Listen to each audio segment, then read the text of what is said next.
In this fifth part, I'm going to repair the fourth of the 9 MacBooks I bought for $750. Screen cracked, keyboard issue, and no SSD. Will it boot? Booting sound with a black screen. Time to open it.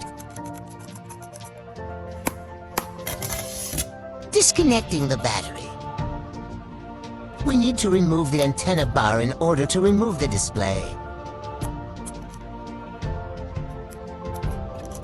Time to remove the hinge screws. Brand new display ready. Putting everything back together. We now need to change the damaged keys on the keyboard.